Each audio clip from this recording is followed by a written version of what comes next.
estou aqui hoje com essa minha amiga linda, psicóloga maravilhosa, a Heloísa Rodrigues. E hoje ela vai falar um pouco da linha de terapia que ela segue como psicóloga, que é a terapia cognitivo-comportamental. Então, se você tiver aí numa fase em que você quer procurar terapia e quiser escolher uma linha que tenha mais a ver com você, hoje ela vai falar sobre esta. Elô, se apresente para as pessoas, quem é você no mundo? Quem sou eu na fila do pão? Do pão, como confiando mamilos.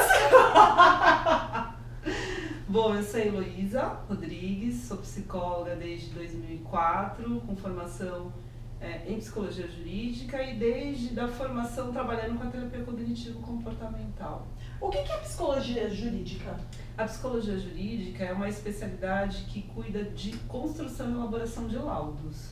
Então, por exemplo, você está num processo de separação e você quer a guarda unilateral do seu filho, porque você acredita que talvez o pai não tenha condições de cuidar. Então, eu posso fazer uma avaliação da criança, uma avaliação da mãe e elaborar um laudo que justifique esse pedido dela. Ah, que legal. É bem legal. Já fica essa dica para quem precisa da psicologia jurídica também. Dá um trabalho, mas é um trabalho muito prazeroso, vale a pena. Que legal. E ajuda muito. Boa. Então, diga para nós, pensando numa pessoa que está procurando uma linha de terapia e está em dúvida de qual se afiniza mais, o que é a terapia cognitivo-comportamental? É muito legal ter esse espaço para falar sobre isso, né? Porque a gente tem, felizmente, várias linhas, são linhas diferentes, mas que convergem para o mesmo ponto, que é trazer o autoconhecimento, em alguns casos prevenção, outros casos intervenção, quando já tem um problema instalado, mas a ideia é sempre contribuir para a saúde mental. Dentro da terapia cognitivo-comportamental, que é uma das linhas mais novas, se a gente for comparar, por exemplo, com a psicanálise, a terapia cognitivo-comportamental, além de ser mais nova, vamos dizer que ela contrapõe a psicanálise, porque ela tem uma metodologia que podemos dizer como justo oposta à psicanálise. Então, a terapia cognitivo-comportamental, ela foi desenvolvida por um senhorzinho que hoje deve ter uns 94 anos, o Aaron Beck, continua trabalhando muito. Que legal. E a ideia da terapia cognitivo-comportamental é a mudança de pensamento e a mudança de comportamento. Então, é a compreensão de gatilhos no ambiente que ativam um pensamento que a gente chama de pensamento automático, que gera uma emoção e que tem como resultado uma resposta comportamental. Então, quando a pessoa consegue entender esse circuito que é ativado por uma série de sistemas de crenças, ela consegue entender por que ela age de determinadas formas, porque às vezes a gente tem um comportamento que se repete. Sabe quando você está naquela situação que você fala, eu não acredito que eu estou fazendo isso de novo, por que eu estou fazendo isso que não me faz bem? Talvez é porque você ainda não esteja percebendo o sistema de crença ativando um pensamento automático que gera uma emoção geralmente desagradável, que você precisa ter uma resposta comportamental como um método para se desfazer desse desconforto. Mas a maneira que você pode se desfazer de um desconforto que aparece com frequência é refletindo sobre o pensar. Então, é mais ou menos isso. Né? Acho que a gente conversando mais sobre exemplos do dia a dia, se esse conceito fica um pouco mais complicado de compreender, a partir dos exemplos ajuda muito mais. Sim. E qual tipo de pessoa que você indicaria para indicar? Ótimo! Que você diria, este perfil de pessoa é uma pessoa que poderia procurar essa linha de terapia? Muito boa, perguntas muito boas. Eu costumo dizer que o que é mais importante no primeiro momento é ter vínculo com o profissional. Então não é só o psicólogo que avalia a pessoa também deve avaliar esse profissional. Porque às vezes você vai procurando quando a pessoa sabe, porque muitas vezes as pessoas não sabem sobre essas linhas, essas correntes teóricas. Sim, a pessoa só procura. Ela só procura, mas tem pessoas que conhecem. Sim. Hoje a gente tem a internet oferecendo tudo e as pessoas acessam, isso é muito bom. Mas não adianta você dizer que quer um especialista numa psicanálise, numa abordagem de Lacan, por exemplo, se você não confia no profissional. Sim. Então, em primeiro lugar, é ter uma relação de confiança. Você chegar dentro de um espaço onde você se sinta à vontade para falar. A terapia cognitivo-comportamental tem sido muito indicada pela área médica, vamos dizer, porque ela tem uma certa velocidade no processo terapêutico. Então, é um trabalho que se propõe um plano de tratamento com início, meio e fim. Então, para pessoas que têm um estilo mais dinâmico, que tem uma pegada mais desse compromisso de entender que o processo terapêutico não é só dentro do espaço terapêutico, mas que continua para fora do espaço terapêutico e adere às tarefas, porque a gente usa muitas tarefas, você tem registros, você tem diário, então é preciso ter um empenho para levar todo esse processo da TCC para o seu cotidiano. Então, a pessoa que ela tem mais essa pegada, talvez ela vai internalizar a linha mais rapidamente. Mas a TCC, isso não é critério para você passar por uma terapia da TCC. TCC, terapia cognitivo-comportamental, não é o TCC da faculdade. Não é essa. Mas é bom. Mas é o que passou na minha cabeça, TCC. Não, mas ela ajuda em pontos específicos. Então, a gente tem um plano de tratamento. O que você quer trabalhar? E a gente vai fazer um caminho, uma travessia para cuidar desse plano. Mas, às vezes, no meio do caminho, a gente percebe que precisa ser revisto esse plano. A gente vai rever. Então, a TCC eu indico para qualquer pessoa, mas já aviso que para aqueles que, por exemplo, não conseguem ter uma disciplina com diário, com registro, talvez tenha mais dificuldade de aderir. Porque na TCC o trabalho é muito colaborativo, não depende só do psicólogo ter uma pergunta espetacular ou fazer uma grande observação com relação ao caso, mas depende dessa troca que ela acontece antes, durante a sessão e depois da sessão. Né? A TCC está muito conhecida por ajudar em casos como síndrome do pânico, ansiedade generalizada, tudo que tem a ver ali com a família da ansiedade. Que é com o momento presente. Com né? o momento Problemas presente. do momento Sim. presente. A gente faz um caminho na linha do tempo, mas a gente trabalha muito agora. É claro que a gente precisa voltar, fazer esse caminho de voltar, porque você tem uma história, né? O conjunto de crenças que você vai construindo ao longo da sua vida tem a ver com o que você viveu. Então a gente não deixa de olhar para o que passou, mas a gente não fica muito tempo no passado, a gente foca no agora. Então você tem ali uma demanda que está ali tirando um pouco da sua tranquilidade, trazendo um desequilíbrio para áreas da sua vida. A gente vai entender primeiro como isso está se dando, a gente vai criar um plano de tratamento do ponto de vista inclusive prático, que é a parte comportamental, para que possa se desconstruir um comportamento aprendido para construir novos.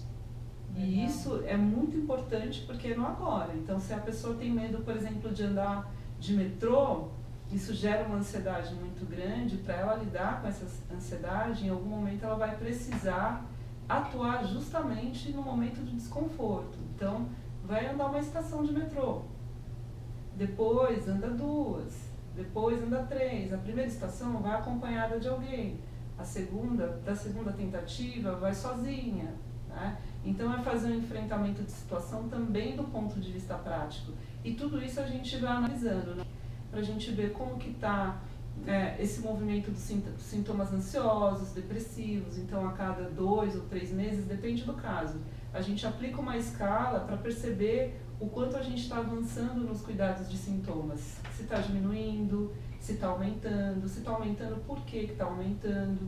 Então, quando a gente fala, às vezes parece um pouco técnico demais, mecânico demais, mas tem como trabalhar com tudo isso de uma maneira muito fluida, muito tranquila. Eu, pelo menos, sinto que isso é muito possível. Ou, pelo menos, é a forma como eu tento transmitir isso para os meus pacientes, né? Então, temos possibilidades, vamos experimentar aí de que maneira. Então, eu também respeito muito o estilo do meu paciente, né? Porque cada um é um. E a gente não tem que enquadrar paciente em teoria. Então a gente vai construir uma história, se conhecendo. Dentro da TCC eu costumo dizer o seguinte, que o trabalho é um paciente dirigindo o carro e eu, enquanto profissional ao lado, ajudando a identificar pontos cegos. Mas é essa pessoa que vai conduzir esse carro que é a vida dela. Eu estou ali para dizer, olha, presta atenção, tem um ponto cego aqui, outro aqui. Gente, eu sou muito apaixonada por terapia.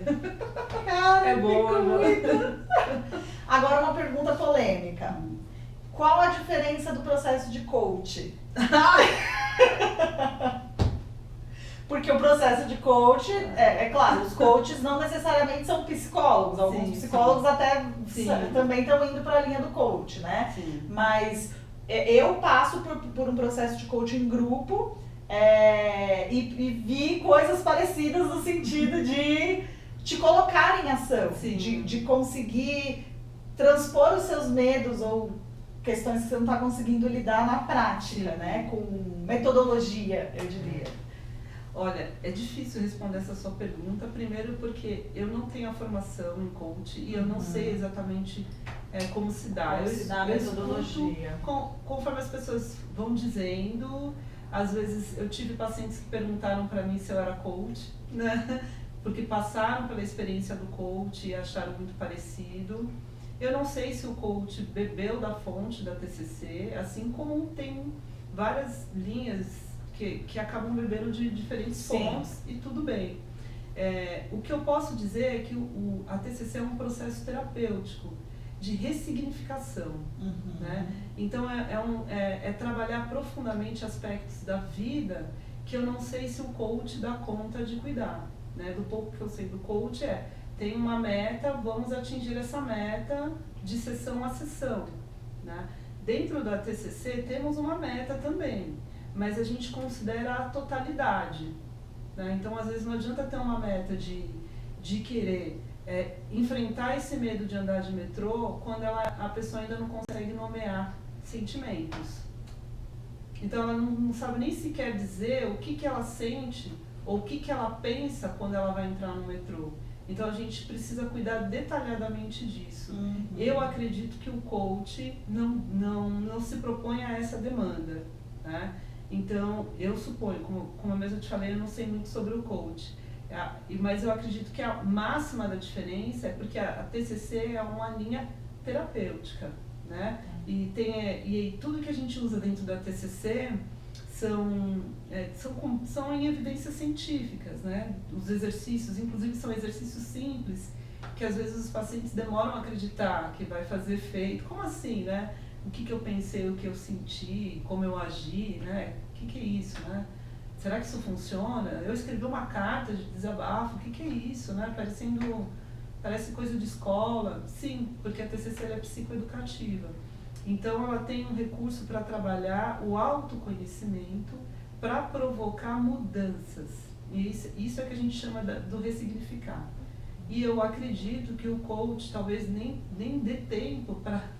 Acho que eles não têm, né? E acredito que não seja a proposta deles dar conta de todas as demandas que são geradas, como acontece num processo terapêutico, independente da abordagem, que a gente precisa acolher, entender e transformar. No coach eu imagino que eu quero uma transição de carreira, então vai trabalhar para que isso aconteça. Isso independe de como a pessoa tem as crenças ou quanto ela interpreta a realidade dela de uma maneira distorcida em função da história familiar, por exemplo. Né? Porque na TCC a gente vai trabalhar o sistema de crença, mas a gente entende que esse sistema de crença construído vem da história, vem a mãe, né? Por isso até que a gente às vezes precisa fazer aquilo que a gente chama de uma anamnese, uma investigação de toda a história, entender contexto genético, quais são as doenças recorrentes na família, né? Porque isso tudo ajuda a gente a entender essa pessoa na totalidade. Então a minha hipótese sobre diferença é que o coach vai focar no que a pessoa deseja naquele momento, né? Na TCC a gente foca no todo, quem ela é, como ela se vê e o que ela quer mudar nela. Certo. Obrigada, sua linda. Linda é você. Quer obrigada. falar para as pessoas como elas te encontram? Eu vou deixar os contatos das redes da Elo. É suficiente as redes? Sim. Meu site é eloisarodrigues.com.br. É Heloísa sem H e com Z. Também estou no Instagram com o mesmo nome, Facebook também. É só Faz chamar. atendimentos online. Sim, Que aí de onde quer que você esteja vendo, você pode contatar. Exatamente. O consultório tem uma equipe, não estou sozinha, né? Tem um time de mulheres bem bacanas, de diferentes especialidades, então a gente atende presencial e atende online também. Arrasou. Obrigada, Elô. Gratidão. Linda, gente. Um beijo. Se você curtiu esse vídeo, curte aí, então. Compartilha com seus amigos, pessoas que você acha que possa ser útil, né? Esse conteúdo. E se inscreve no canal.